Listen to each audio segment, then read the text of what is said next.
Magandang umaga po sa ating lahat. Narito ang ating weather update. Kasalukuyan, maulap ang kalangitan sa malaking bahagi ng bansa dahil pa rin sa habagat o southwest monsoon. Yung low pressure area na binabantayan natin ay bahagyang kumilos palapit sa Taiwan at Batanes area.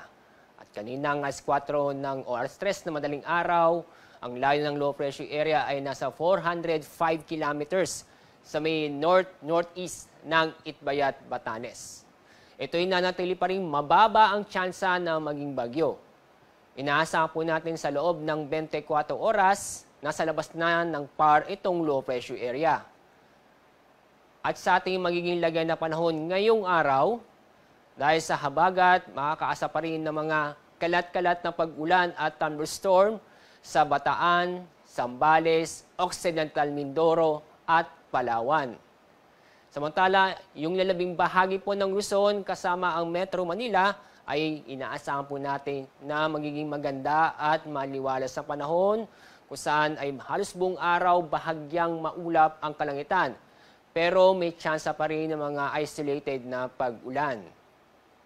Dako tayo sa Visayas at Mindanao dahil pa rin sa habagat itong western na Visayas at kasama na rin ang Zamboanga Peninsula at Northern Mindanao ay makakaranas ng maulap ang papaurin na may tsansa na mga kalat-kalat na pag-ulan at thunderstorm. Yung lalabing bahagi po ng Visayas at lalabing bahagi ng Mindanao, fair weather po tayo except po itong mga isolated na pag-ulan. Sa mga nagbabala pong pumalaot sa ating baybaying dagat, safe naman po dahil inaasahan po natin na maging banayan hanggang sa katamtaman ang pag-alon sa buong bansa. Sa weather outlook mula Sabado hanggang Monday next week, itong habagat ay may epekto pa rin bukas at doon na lang po sa bandang Palawan. At tuloy-tuloy na pong lalayo ang habagat, kaya po sa Sunday at Monday next week, wala pong epekto ang habagat sa bansa.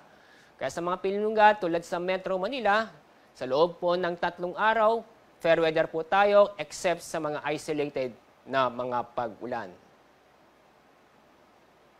Ang araw po sisikat mamaya pong 5:45 ng umaga. Mamayang hapon ang araw lulubog sa ganap na 5:58 ng hapon.